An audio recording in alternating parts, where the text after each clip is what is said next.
Najlepszy i najgorszy element w każdych Soulsach. O, to może być naprawdę ciekawy With how filmik. incredible the Souls series is, each game is bound to have its flaws. Last time we talked about the best things from each Souls game, but today I want to look at the worst features from Dobra, Demon ty ja Souls all wymieniam. the way to Najlepszy i najgorszy element każdej gry od FromSoftware. Zacznijmy od końca. Elden Ring, otwarty świat. To najgorszy, definitywnie element. Potem co było? Sekiro było wcześniej. Najgorszy element Sekiro. Pytanie, czy tu chodzi o największy minus gry, jaki jest, czy faktycznie jakiś feature, który w grze się znajduje. W Sekiro ja bym powiedział, że tam jest taki jakby lekko szynowy movement, no nie? To mnie strasznie irytuje. Nie wiem, w jakim kontekście on to interpretuje, ale dobra, ja wymienię wszystko. Po prostu jaki moim zdaniem jest największy minus każdej tej gry. Potem mamy DS-y 3. Zbyt liniowa progresja gry. Bloodborne. 30 FPS-ów. I nie wyjście na PC-ta, przez nie można grywać randomizerów. DS2, nudni bossowie i adaptability, zgadzam się. DS1, co bym podał największy minus DSa 1?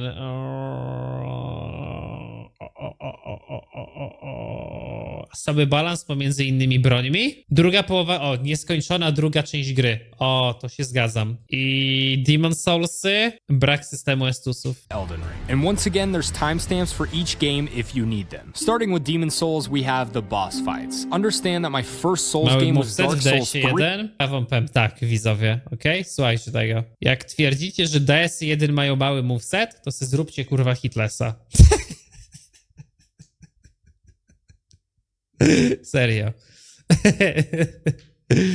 Where I absolutely fell in love with the boss fights before playing the rest of the games in the series. The bosses in Demon Souls were pretty underwhelming for me after experiencing the incredible boss quality from games like Dark Souls 3 and Sekiro. I still think they were pretty enjoyable overall. Most of them just felt like gimmick fights instead of real combat, which I'm personally not a huge fan of. Obviously, it gets some slack for being the first installment of the Souls series, and it does still have some great boss fights such as Flame Lurker and King Allant, but it's hard for me to ignore the fact that the bosses just feel like the weakest part of this game. I consider bosses such as the Storm King to be really great aesthetically, but I don't get as much enjoyment from the actual fight itself. Even the higher quality bosses just felt too easy for me compared to the rest of the series. I also think the world tendency system is obviously worth mentioning since it can be pretty unforgiving to newer players. Ty, ale World Tendency to jest tak skomplikowane. Ja nie wiem, o co w nim. W sensie, wiem, jaka jest jego idea, ale nie potrafię z niego sam korzystać. Combined with its lack of explanation, but I like that they added some variety with quests and NPC battles in different world tendencies. Punishing you for dying is a pretty classic FromSoftware move, but it still feels like a slap in the face for a game that encourages death as a learning mechanic. Obviously, you can jump off the ledge in the Nexus after you beat a boss to avoid dealing with this, but what new player is realistically gonna think to do that? Moving on to Dark Souls, we have the unfinished areas, aka basically the second half of the entire game. I could talk about the clunky gameplay due to no omnidirectional rolling, meaning you can only roll in four. Ja pierdolę, ty, jak słyszę, jak ktoś gada o omnidirectional rollingu, to już widzę, że z bambikiem, co nie potrafi bossa, kurwa, odznaczyć. Directions, but that's a problem you can get used to. What I can't get used to is how weak the areas after Anor Londo are compared to the first half of this game. I don't think many people will disagree here, and I really don't think the whole second half is bad. It's just ja bym powiedział, że serio, skalowanie broni jest większym problemem niż to druga połowa gry, ale to prawda, druga połowa gry it was rushed and doesn't have the same magical interconnectivity that the first half did. Ending such an incredible first half with Anor Londo and Ornstein and Smo as the boss, it was pretty disappointing getting lost Izalith with the Bed of Chaos to follow it up. I'm pretty sure Miyazaki even apologized for that one. But like I said, some of the areas and bosses were still decent, but we also got areas such as the Tomb of Giants. I know there's a quest you can do to get the Tomb of Giants, świetna lokacja. Sunlight Maggot helmet for this area, but it honestly doesn't make it too much. Strony rola są zjebane akurat. Przestańcie bossów oznaczać. Better. I will say they have some pretty fun bosses like Gravelord Nito and Gwyn, so maybe I'll... Nie no, oczywiście to by było lepiej, gdyby tego nie było, ale no, kurwa, to rolowanie przy oznaczonym bossie, no nie. I'll just consider the weakness to be the level design in the second half. On the bright side, the DLC revived this issue and kept me from going hollow, but it still doesn't justify the Ceaseless discharge. Anyway, moving on to one that's a bit more juicy, we have Dark Souls 2. While I'm tempted to say the worst part of this game is the adaptability stat, I have to say that it's the boss runs. They're awful. A lot of people have complaints about enemy placement in this game or how tons of them randomly get thrown at you in groups, but the worst part is that they do this on your way to the bosses as well. The run to the blue smelter demon in the DLC was without a doubt the most ridiculous and unfun experience in the entire series. You have to run through an area that makes you slower while you get shot at by archers, accompanied by as many basic enemies as they could possibly throw at you. And the worst part is, it's all for a reskin boss with delayed moves to throw you off, and it's something you paid for. I get that they wanted to push the boundaries of difficulty a bit in this game, but this was just not the way to do it. Sir alone has an infamous boss run too, with tons of enemies chasing you and shooting fireballs at you the whole way through. It's almost impossible to make it to the boss without taking any damage. It got to the point where I was shaking every time I was close to beating a boss, but not from the thrill of finally being close to winning. It was out of fear that I might have to run all the way back again. Even if you do manage to run past all the enemies and beat the boss, they never de-aggro, so as soon as the fog wall disappears when the boss is dead, they all rush in at once and continue chasing you. I don't know if this was as big of a problem for anyone else, but this was without a doubt the most frustrating part of this game for me and makes... Ty, dobre, wiem co to jest jeszcze giga irytujące. Z Color of the First Sin i ilość najazdów, jaką dostajesz od NPC-ów. I to jak one są randomowe, jak są częste, The only reason I didn't lokacji. say adaptability is because in my first playthrough, I didn't even know I was supposed to level it, and while it was a pain in the ass, I got used to it. A little bonus for this section is the frigid outskirts. That's really all I have to say. If you've played the DLC, you know what I'm talking about. I'm happy at least it wasn't required, but as a Souls player, I want to beat everything, especially if I paid extra for it. Dark Souls 2 is still an amazing game. I just think its flaws are much more clear than the other games. Moving on to King Bloodborne, we have the inconvenience. In case you were wondering from what I said in the previous video about what problems caused me not to want to play this game dozens of times, this is it. Without a doubt, my main issue with this game is the healing. I understand what they were doing and it makes sense. It's just such a pain in the early game that it makes the experience less enjoyable for me. Like most people, the first time I played Bloodborne, I was stuck on Father Gascoigne for... Kurwa, ale ty, ten healing jest też bardzo dużą zaletą Bloodborne'a, bo daje ci ogromną ilość butelek do leczenia. W tej grze masz 20 heali i on zawsze działa procentowo. No tutaj pewnie chodzi o to, że trzeba farmić te heale, jak zbyt dużo umierasz, nie? Kurwa, ale to jest problem, który ci się pojawi na pierwszym playthrough, potem już jest nieobecny. Blood vials every single time. It was another problem where I wasn't excited because I beat the boss. I was excited to not have to do 10 minutes of farming in between runs again. Like I said before, this is more of an early game issue, but when I started getting to the more challenging bosses, I was more likely to just die on purpose if I messed up at the beginning of a run because it just wasn't worth wasting any heals. I would have much rather had them just limit our healing to 5 or 10 vials at the beginning, but have them replenish upon resting, but that's the other issue. You can't rest at the lamps, you have to go all the dobrze mieć tego, po prostu hita wystarczy, nie dostać i tyle, no. Way back to the hunter's dream if you want to reset, making farming a huge pain, and combined with the tedious load times on PS4, this was more like... przy pierwszym podejściu zużyć 20 fiolek i podejść parę razy, zanim się nauczą ruchów? No pewnie. No, nie, serio, mnie to irytowało kiedyś, ale im więcej się gra, to przestaje być problemem. Ja wiem, że to jest takie kurwa snobistyczne, nie? Teraz co mówię, zdaję sobie z tego sprawę, że można byłoby to jakoś inaczej naprawić. Jakby to można było naprawić, żebyś zawsze miał minimum 5 flaszek, a żebyś miał możliwość do farmienia na przykład do 20, nie? Ale 5 to jest minimum, które zawsze jak się respisz, to masz.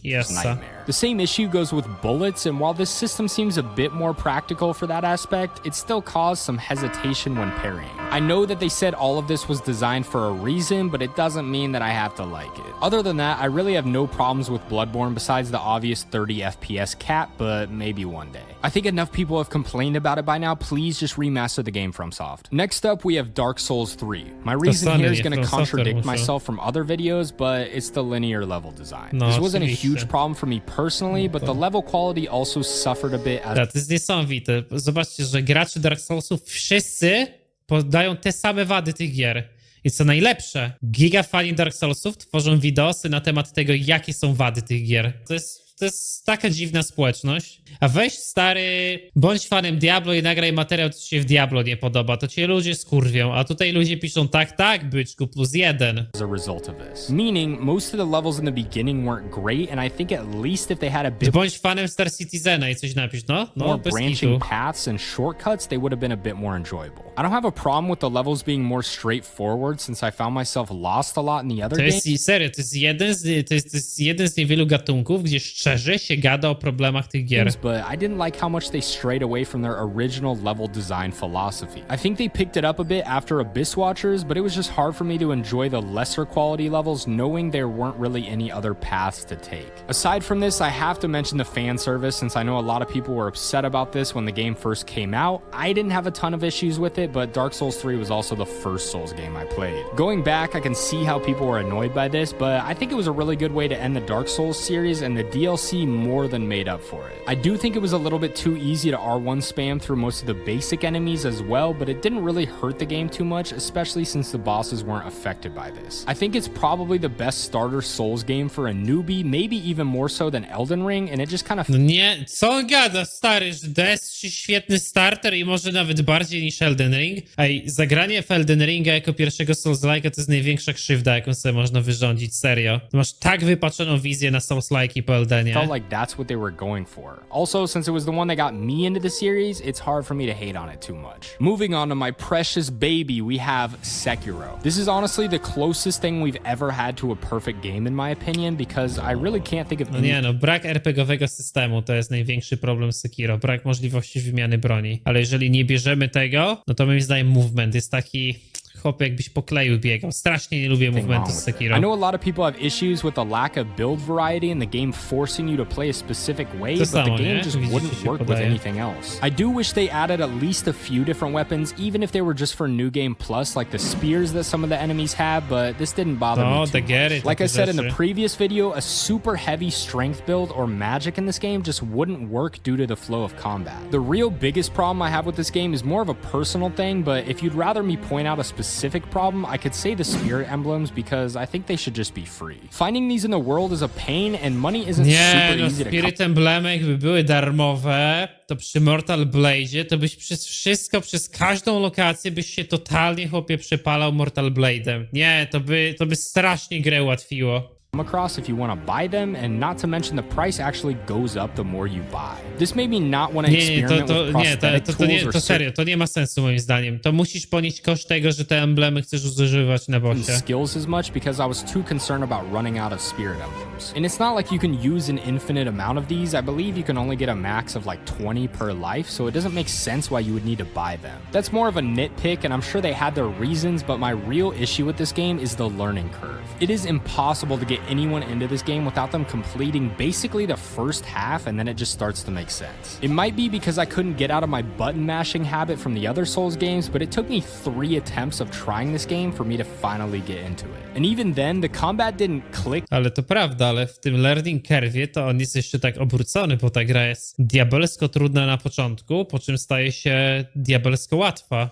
For me until I'd beaten the entire game, even though they're clearly trying to push you to use the right approach throughout the entire experience. Like I said, this is a super personal thing, but for some reason it's hard to understand what people mean when they say it's a rhythm game until later, which prevents so many people from experiencing this masterpiece. And speaking of masterpiece, why not say hello to Elden Ring? This one was tough because while I've discussed my gripes with Elden Ring in the past, there really wasn't one big thing I think they did the worst. But then I realized there definitely is, the difficulty balance. And hear me out, I don't mean that it's too easy or too hard, I actually think it's both of these. The worst part about Elden Ring, in my opinion, is the inconsistency of difficulty through bosses and areas. And to be fair, since it's open world, there's not really any solution for this, it's just one of the negatives that come with these types of games. I found myself Elden ma taki problem, że ma tak, masz dużo bossów, w sensie ten otwarty świat, kurwa, czy on jest takim, otwarty świat może być albo najlepszą, albo najgorszą rzeczą dla tej gry, zależy jak na nią spojrzysz, nie? Ale no, sytuacja jest taka, że Eldeniarzy mówią, no to idź poeksploruj,